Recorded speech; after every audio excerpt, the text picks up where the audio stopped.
जय श्री राधे। श्रीमद्भागवत महापुराण अष्टम स्कंद अथ एकोनविंशो अध्याय। भगवान वामन का बल से 3 पग पृथ्वी मांगना, बलि का वचन देना और शुक्राचार्य जी का उन्हें रोकना। श्री वासुदेव जी कहते हैं, राजा बलि के ये वचन धर्म भाव से भरे और बड़े मधुर थे। उन्होंने उन्हें सुनकर भगवान वामन ने बड़ी प्रसन्नता से उनका वंदन किया और कहा।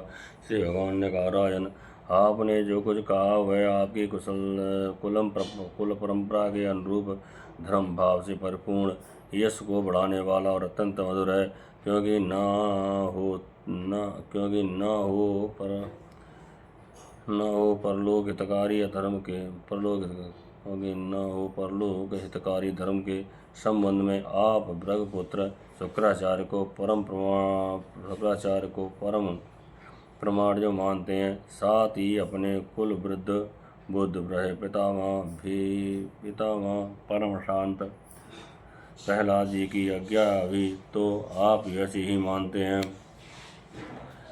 आपकी वंश परंपरा से कोई धैर्यहीन अथवा कृपण पुरुष कभी हुआ ही नहीं है।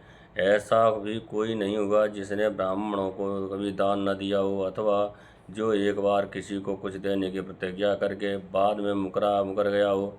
दान के अवसर पर याचकों की याचना सुनकर युद्ध के अवसर पर शत्रु के ललकारने पर उनकी ओर से मुंह मोड़ लड़ने वाला कायर आपके वंश में कोई भी नहीं हुआ। क्योंकि ना हो आपकी कुलम परंपरा से प्रहलाद आपको अपने निर्मल यश से वैसे ही शोभायमान होते हैं जैसे आकाश में चंद्रमा। आपके कुल में ही हिरणाक्ष जैसे वीर का जन्म हुआ था। वह वीर जब हाथ में गदा लेकर अकेला ही दिग्विजय के लिए निकला तो सारी पृथ्वी में घूमने पर भी उसे अपनी जोड़ का कोई वीर न मिला। जब विष्णु भगवान जल से पृथ्वी का उद्धार कर रहे थे, तब वह उनके सामने आया और बड़ी कठिनाइयों से उन्होंने उस पर विजय प्राप्त की। परंतु उसके बहुत बाद भी उन्हें बार बार हिरण्यकशिपु की शक्ति और बल का स्मरण हो आया करता था, और उसे जीत लेने पर भी वे अपने को विजयी नहीं समझते थे। जब हिरण्याक्ष के भाई हिरण्यकशिपु को उसके वध का वृतांत मालूम हुआ, तब वह अपने भाई का वध करने वाले को मार डालने के लिए क्रोध करके भगवान के निवास स्थान वैकुंठ धाम में पहुंचा। विष्णु भगवान माया रचने वालों में सबसे बड़े हैं और समय को खूब पहचानते। जब उन्होंने देखा कि हिरण्यकशिपु तो हाथ में त्रिशूल लेकर काल की भांति मेरे हुई ऊपर धावा कर रहा है, तब उन्होंने विचार किया, जैसे संसार के प्राणियों के पीछे मृत्यु लगी रहती है, वैसे ही मैं जहाँ जाऊँगा वहीं यह मेरा पीछा करेगा। इसलिए मैं इसके हृदय में प्रवेश कर जाऊँ, इससे यह मुझे देख न सके, क्योंकि ये तो बहिर्मुख है, बाहरी वस्तुएं ही देखता है। और असुश्रोमण जिस समय हिरण्यकशिपु उन पर झपट रहा था, उसी समय ऐसा निश्चय करके उसके कांपते हुए विष्णु भगवान ने अपने सही रूप को सूक्ष्म बना लिया और उसके प्राणों के द्वारा नासिका में होकर हृदय में जा बैठे।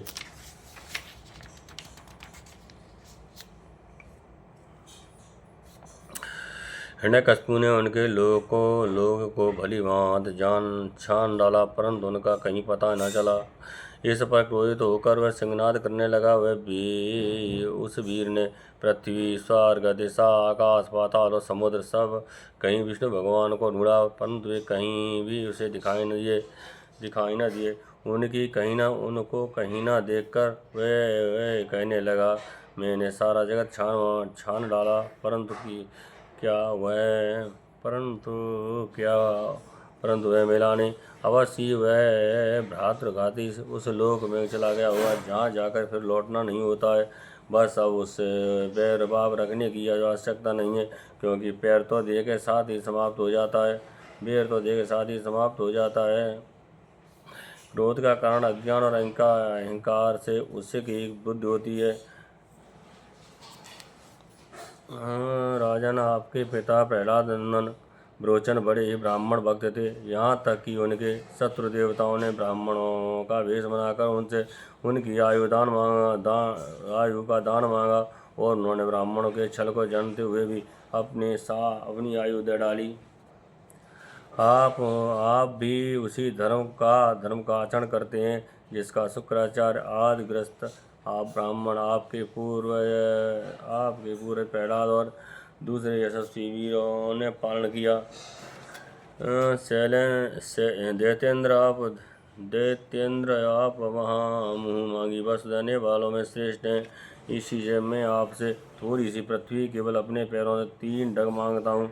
माना कि आप सारे जगत के स्वामी हैं और बड़े उदार हैं, फिर भी मैं आपसे इसके बदले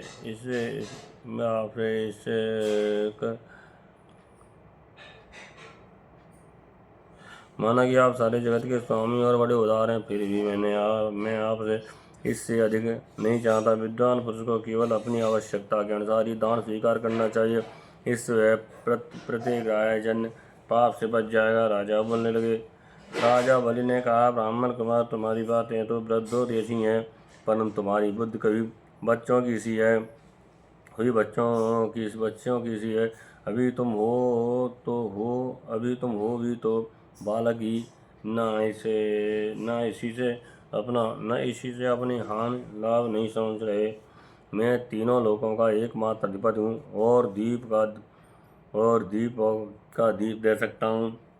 जो मुझमें अपने वाणी से प्रसन्न कर ले और मुझे केवल 3 डग भूमि मांगे, वह भी क्या बुद्धिमान कहा जा सकता है।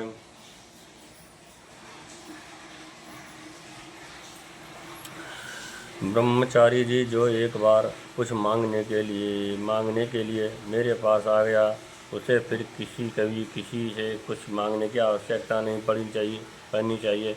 अतः अपनी जीविका को चलाने के लिए तुम्हारे जितनी भूमि की आवश्यकता है उतनी ही मुझसे मांग लो। श्री भगवान ने कहा, राजन, संसार के सब प्यारे विषय एक मनुष्य की कामनाओं को भी पूर्ण करने में समर्थ नहीं है, यदि वह अपनी इंद्रियों को बस में रखने वाला संतोषी न हो। जो 3 पग भूमि से संतोष नहीं कर लेता, उसे 9 वर्षों से युक्त एक दीप भी दे दिया जाए तो भी वह संतुष्ट नहीं हो सकता, क्योंकि उसके मन से सदा 7 दीप पाने की इच्छा बनी होगी कि उसके मन में 7 दीप पाने की इच्छा बनी ही रहेगी।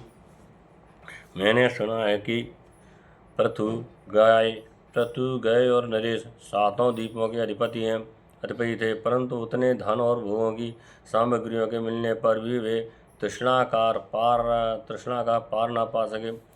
जो कुछ प्रारब्ध से मिल जाए उसी से संतुष्ट हो रहने वाले पुरुष अपना जीवन सुख से व्यतीत करता है, परंतु अपनी इंद्रियों को वश में न रखने वाला तीनों लोगों का राज पाने पर भी दुखी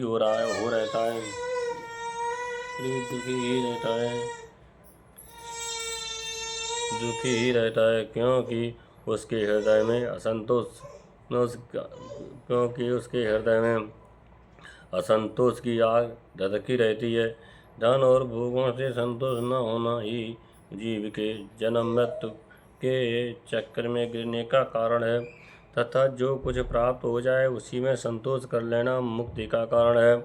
जो ब्राह्मण स्वयं प्राप्त वस्तु से ही संतुष्ट हो जा रहता है, उसके तेज की वृद्धि होती है, और उसके असंतोषी हो जाने पर उसका तेज वैसे ही शांत हो जाता है जैसे जल से अग्नि।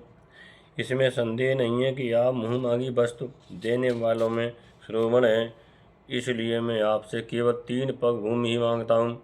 इतने से ही मेरा काम बन जाएगा। धन उतना ही संग्रह करना चाहिए जितने की आवश्यकता है।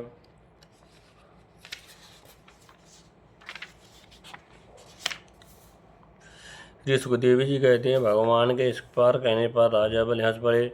उन्होंने कहा, अच्छी बात है, जितनी तुम्हारी इच्छा हो उतनी ही ले लो। यों कहकर बाण भगवान ने 3 पग पृथ्वी का संकल्प करने के लिए उन्होंने जलपात उठाया। शुक्राचार्य सब कुछ जानते थे, उनसे भगवान की ये लीला भी छिपी नहीं थी। उन्होंने राजा बलि को पृथ्वी देने के लिए तैयार देखकर उनसे कहा, शुक्राचार्य ने कहा, विरोचन कुमार, ये स्वयं अविनाशी भगवान विष्णु हैं। देवताओं का काम बनाने के लिए कश्यप की पत्नी अदिति के गर्भ से अवतीर्ण हुए हैं। तुमने ये अनर्थ न जानकर कि ये मेरा सब कुछ छीन लेंगे, इन्हें दान देने की प्रतिज्ञा कर ली है। ये तो दैत्यों पर बहुत बड़ा अन्याय होने जा रहा है। इससे मैं ठीक नहीं समझता। स्वयं भगवान ही अपनी योग माया से ये ब्रह्मचारी बनकर बैठे हुए हैं। ये तुम्हारा राज्य, ऐश्वर्य, लक्ष्मी, तेज और विश्वविख्यात कीट सब कुछ तुमसे छीन कर इंद्र को दे देंगे। ये विश्वरूप हैं 3 पग में, तो ये सारे लोकपालों को नाप लेंगे। मूर्ख, जब तुम अपना सर्वस्व ही विष्णु को दे डालोगे तो तुम्हारा जीवन निर्वाह कैसे होगा। ये विश्वव्यापक भगवान एक पग में पृथ्वी और दूसरे में आपके पग से स्वर्ग को नाप लेंगे। इनके विशाल शरीर से आकाश भर जाएगा, तब इनका तीसरा पग कहाँ जाएगा। तुम उसे पूरा न कर सकोगे। ऐसी दशा में मैं समझता हूँ कि प्रतिज्ञा करके पूरा न कर पाने के कारण तुम्हें नरक में ही जाना पड़ेगा, क्योंकि तुम अपनी की हुई प्रतिज्ञा को पूर्ण करने में सर्वथा असमर्थ होगे। विद्वान पुरुष उन दान की प्रशंसा नहीं करते जिसके बाद जीवन निर्वाह के लिए कुछ बचे ही नहीं। जिसका जीवन निर्वाह ठीक ठीक चलता है, वही संसार में दान, यज्ञ, तप और परोपकार के कर्म कर सकता है। जो मनुष्य अपने धन को 5 भागों में बांट देता है, कुछ धर्म के लिए, कुछ यश के लिए, कुछ धन की वृद्धि के लिए, कुछ भोग के लिए और कुछ अपने स्वजनों के लिए, वही इहलोक और परलोक दोनों में ही सुख पाता है। अश्रुश्रोमण, यदि तुम्हें अपनी प्रतिज्ञा टूट जाने की चिंता हो तो मैं इस विषय में तुम्हें सब कुछ ऋग्वेद की श्रुतियों का आशय सुनाता हूँ। तुम सुनो। श्रुति कहती है, किसी को कुछ देने की बात स्वीकार कर लेना सत्य है, और नकार जाना और अस्वीकार कर देना असत्य है। यह शरीर एक वृक्ष है और सत्य इसका फल फूल है, परंतु यदि वृक्ष ही न रहे तो फल फूल कैसे रह सकते हैं। क्योंकि नकार जाना, अपनी वस्तु दूसरे को न देना, दूसरे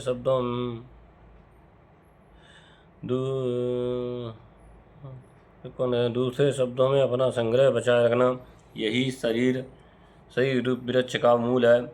जैसे जड़ न रहने पर वृक्ष सूखकर थोड़े ही दिनों में गिर जाता है, उसी प्रकार यदि धन देने से स्वीकार न किया जाए तो ये जीवन सूख जाता है। इसमें संदेह नहीं है। हाँ, मैं दूंगा, ये वाक्य ही धन को दूर हटा देता है, इसलिए इसका उच्चारण ही अपूर्ण अर्थात धन से खाली कर देने वाला है। यही कारण है कि जो पुरुष हाँ मैं दूंगा ऐसा कहता है, वह धन से खाली हो जाता है, तो याचक को सब कुछ देना स्वीकार कर लेता है। फिर और अपने लिए भोग की कोई सामग्री नहीं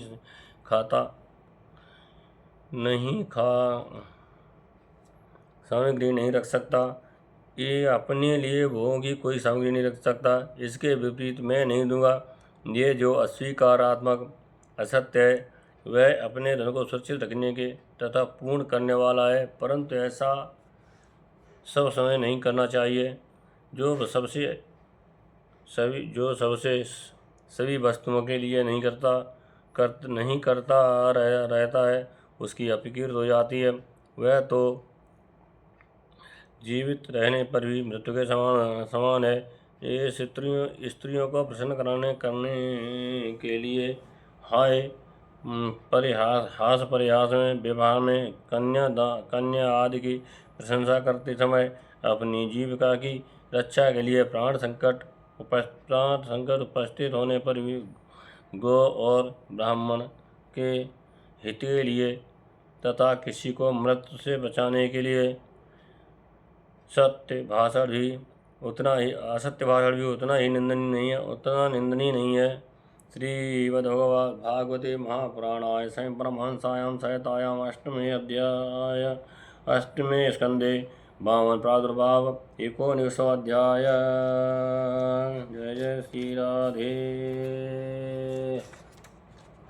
श्री राधे,